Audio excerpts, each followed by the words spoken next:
Morning everybody, happy Monday, and it is day 22 of the Daily Language Diary series. Now I gotta say, today's video I think is gonna be a really nice one. A lot of you have been writing in telling me how much you really enjoy these sort of like epic language learning story time videos where we talk about a collection of stories from my own life learning languages and extract some lessons and learnings and motivation that hopefully all of you can take away and go about your day learning something awesome. So pause the video, go and grab yourself a nice cup of coffee or a herbal tea or a cocktail, a whiskey, glass of milk, whatever you like, and meet me back here for today's daily question. I'm going to be drinking a absolutely splendid Honduran coffee today in my favorite Whale Blue mug. Oh, you'd think it would get old watching me take that first sip of coffee, but it doesn't, does it? It really doesn't. Oh. So this was actually a pretty long comment that came in from Sophia, who is a long-time commenter and supporter of the channel. Lots of insightful comments, but also very often the first person to comment, but not always. I see you, Richie. Now, Sophia would like me to talk more about learning languages to those more advanced levels, and maybe even to the degree of being near native. They talk about how they've been learning Spanish to a high level recently and how life-changing this has been already, even making them a better person. And they make a great point about how lots of people have this perception that to learn a language to a very high level, you have to go and live in the country and immerse yourself for years and years. And if any of you know my story, you'll know that I actually learned almost all of my languages not living in a place where the language was spoken widely. But at the same time, my biggest passion with learning languages is learning them to that really high level. It's, oh my God, I love it. And it has completely changed my life. So today I'm just going to be sharing a collection of really just splendid stories from my own language learning experience, because language learning has truly changed my life completely in so many ways. And the thing about my story is that although I almost always learn a language before going to a place where it's widely spoken, I have also really lived the language in many cases. And I've had so many interesting experiences, and I would love to share them with you today, so that hopefully this can inspire you to potentially also strive to reach those levels and also understand that you can do it even if you don't live in the country or even if you don't have the ability to travel there terribly often just now. So the first thing I want to tell you is that when I was a kid growing up, I actually believed I was unintelligent for almost my whole childhood. I was very young when I began school. I had barely turned 4 years old when I started year 1 in the UK, or first grade. And to be honest, I just wanted to play. I wanted to run around, and I had a lot of trouble concentrating. And very quickly, this narrative developed that I was just good at sports, I was very athletic, and I was simply not good at school. I also didn't really enjoy reading at the time because I was so enthralled by all these games I could play outside and playing football and going climbing trees. And these two narratives of, Robin's not really good at school and Robin doesn't like to read, they just really fit well together. And one of my biggest struggles was learning languages. There's a whole long story there, but the really important thing for this video is that it was honestly not until I began learning languages really seriously as an adult. I was 19 years old when I began learning Japanese, and I have to tell you, the cognitive transformation that I went through was absolutely phenomenal. I was learning Japanese so intensively, just studying it every day for like 9 or 10 hours. I think in particular, the nature of learning Japanese and also cramming things like thousands of kanji and Chinese characters into my head, it was almost like I could physically feel and see my cognitive abilities improving. My short-term memory and my ability to just learn and just take an inpour of more and more Chinese characters and words and phrases and idioms and everything about the Japanese language. My general ability to just learn new information, it became so much easier, and I found myself becoming so much more curious because for the first time in my life, I really believed that I could learn anything. I just needed to work hard and put my mind to it. In the case of Japanese, I loved it so much that I began getting further and further ahead of students that were in the classes I was in. And I just became absolutely and completely enthralled by this idea of not just learning Japanese, not just learning to speak the language, but I found Japan and Japanese people to be so complex. And I found that every time I sort of got a little bit deeper and peeled off a new layer, it was just a magnificent feeling to see this door opening into a whole new world of cinema, music, theater, movies, comedy, and TV shows. Oh my god, and not to mention Japanese history, the world of Japanese literature, and again, just understanding the intricacies and complexities of Japanese people and the cultural fabric that sort of weaves them all together into this wonderful country of Japan. This experience alone really changed my life forever, because never again would I sit there and think, you know what, I would love to do this, but I'm just not clever enough. I'm just not smart enough to learn a language. I just suck at math. Never again. And ever since then, not only have I learned now to speak at least 8 languages, but I've also learned to speak several others in the past, but I also taught myself to be a software engineer and came and got a job in San Francisco at the heart of the tech world with absolutely no formal training, because I just believed in myself that with the amazing online resources we have, I could learn anything. Now I'm taking online data science courses every single morning. I would have never imagined I could be diving into data science. But thanks to the world of learning languages, all of this has just simply become learning information and immersing myself into a new world. Now again, Sophia mentioned how many people believe that you have to go and live in a country for a long time to reach a high level of fluency in a language. But actually, my first day in Japan, I actually was already working as an interpreter. So I studied Japanese for 3 years very intensively from the United States. And what happened is I finally got my chance to go and study abroad at Doshisha University in Kyoto, Japan. But through all these other connections, I even managed to get a job as an interpreter. And so I actually went to Japan 3 months early. And I cannot tell you how mind-blowing the experience was. I had never been anywhere near Japan. And so to go to a place so incredibly different from my own home country, but to already be speaking the language to a really high level of fluency as soon as I step foot into the country, I can't describe the feeling. It was very much like going home to a place where I'd never been. And the funny thing is, many people had come back from Japan telling me about how, you know, it's so difficult to make friends in Japan. It's so hard to permeate that sort of thick cultural wall and barrier. But thanks to learning Japanese to such a high level, but also spending so much time just trying to understand Japanese people, my experience in Japan was completely different. Honestly, I cannot tell you, I've never felt so loved, honestly, from when I was in Japan. And there's an amazing feeling when you speak a language like Japanese, where frankly, there's just not a lot of foreign speakers of Japanese that really do speak it well, but again, more importantly, that really understand Japan and Japanese people. There's a moment that happens when you talk to people in that scenario when you can almost physically feel them just letting that barrier down. There's a certain level of trust that you earn because people can really tell. They really know when you have made the effort to understand who they are,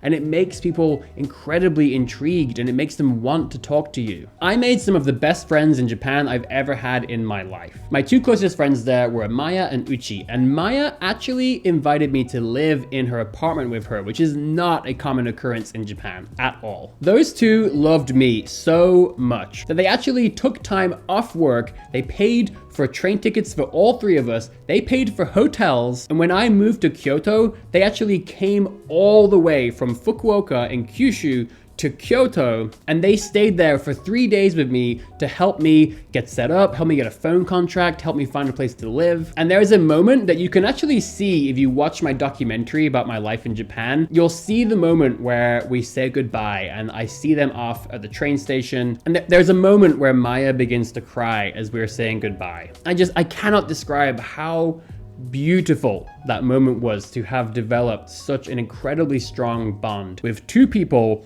who, if I didn't speak their language to such a high level, I simply would have never been able to connect with them. Now later on, as I started to get really proficient in French and started to really approach similarly high levels, I remember being in Lyon, France. It was my very first time going to France as an adult. France was a very special country for me because many of my fondest memories were going there on vacation as a child. And I remember that I went couch surfing and I was sitting in this guy's apartment. His name was Thomas. He didn't speak very good English at all. And I truly cannot describe how magical the next few days were. So Thomas introduced me to all of his friends, and it sounds so stereotypical, but the first night we were all just sitting there eating cheese and bread and drinking wine. And I remember that like it was my first experience with being surrounded by French native speakers all sort of speaking amongst themselves. And I remember it was exhausting for me.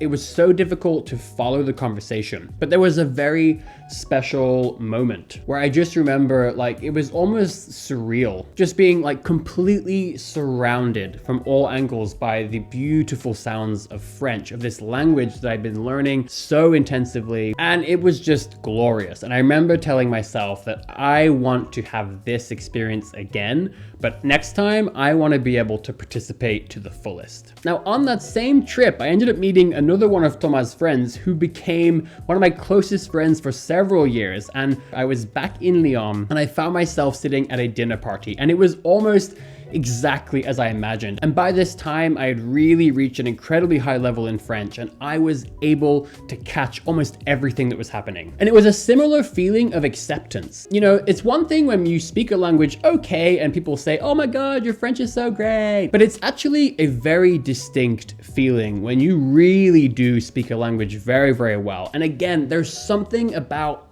understanding the people who speak it, where they just know very quickly. And again, there's this sort of moment of acceptance when everybody just lets their guard down. They let you into the group. And again, like that night was so glorious, and I met just the most amazing people. I could talk for hours about just the amazing experiences I had in Lyon and in France in general, all thanks to just learning French to such a high level. I remember later moving to Hamburg, Germany, and I discovered this Italian restaurant called L'Ultima Cena. I remember that the owner of the restaurant, his name was Massimo, and as I was walking by, I was a bit curious, and he spoke to me in Italian. He uttered these words, you know, saying like, come on in. And he saw my ears kind of perk up, and he immediately knew that I was a potential customer. I saw the menu, and to be honest, it was a little bit expensive. I was in very hard financial times at that moment. But as soon as we began engaging in a really nice, fluid Italian conversation, he literally told me, go home, put your backpack down, come back here at 6:30 and we're gonna watch the football game together and you're gonna eat on the house. I'm not kidding. I really didn't know whether he was gonna scam me. I was like, am I gonna come and get like packaged into a box and shipped off to some other faraway land? The level of hospitality was unreal. Now, if you know Southern Italians, you will know that this is a famous trait that they have. But this was like my introduction. And so sure enough, I came back at 6:30 and it was the most just like magical evening. I remember his father came in who was like in his 80s. His name was Maxime. We had the most amazing conversation. And to be honest, at the time, I was definitely struggling to keep up, but I managed to stay in the conversation. I remember this moment where they pulled out this amazing bottle of limoncello that was from their own farm back home. The stories, the laughter, the sarcasm. Seriously, I get so emotional just thinking about it and reliving that night. And for me, the spark, I already was very interested in Italian. I was enjoying learning Italian, but there was a spark that night that ignited, and I knew like this is a language that I want to feel this again. I want to know more about these people. I wanted to learn about the differences between different Italian people. You know, what's somebody from Naples like versus somebody from Rome versus somebody from Florence or Milan, Salento. There was one time when I actually went to the south of France and I stayed there for a couple of weeks volunteering alongside a man who actually owned a landscaping business. It was in the countryside in the south of France, and oh my, it was like a dream. Like, I kid you not, it's like we had this truck and it was the countryside, so everything was very spaced apart. It was like a collection of like 8 or 9 different villages, so it felt like a nice network, but it was very rural. And I would join him on his route. We would go from house to house. We would arrive. We would do maybe one house. We had to sort of redo all the rockery. The people would come outside and they would give us coffee and tea in the morning. Then we kind of move along the route up the mountain, and then we'd arrive at the next house and some old couple would come out with the cheese plate, and oh my God. I remember stopping at the family's house for lunch and just being surrounded by the most just like lovely people. Now the work was really difficult. I had to lift a lot of heavy stuff. It was very hot. I was on my hands and knees, weeding gardens and doing all kinds of things. I didn't get paid for that. I was a volunteer. But I have to say, that was some of the most delightful work I've ever done in my life. And I got that opportunity through someone else who I had met, all because of French, and the entire experience was all in French, and everything was possible, again, because of this French skill that I had acquired. Oh my God, I haven't even begun to tell you about my beautiful stories and my relationship with like reading in different languages and all the novels and the podcasts and the movies. Seriously guys, I would love to talk for another 30 minutes. I know that I'm gonna have to end this video now but I hope that this communicates to you just how deeply and on so many levels learning foreign languages and learning them well changed my life forever. And frankly, it continues to change my life. And knowing that I'm 28 years old now and I have all of these languages to enjoy and accompany me through the rest of my life, that gives me so much comfort, even in the hardest of times. To be honest, that's one of the biggest reasons why I started this channel and why I am loving all the engagement with all of you so much, because I want to help people learn languages, but above all, I want to have a positive impact on some people's lives. And frankly, if I can just even inspire a little bit, the drive, the motivation, the will, and frankly, just the belief that you can have this same level of life-changing experience, then to be honest, like the thousands of hours I've put into editing videos and everything else, it'll be so worth it. So I'll end it here. Cheers to everybody. Thank you so much for all your support the last 22 days and frankly the last 6 years of making videos on this channel. Without all of you and all the support, all the encouragement, I don't think I would be where I am today, because there's no way I would have had the confidence to keep making videos without all the support you've given me. Happy language learning, happy Monday, and I'll see you back here tomorrow for another daily language diary.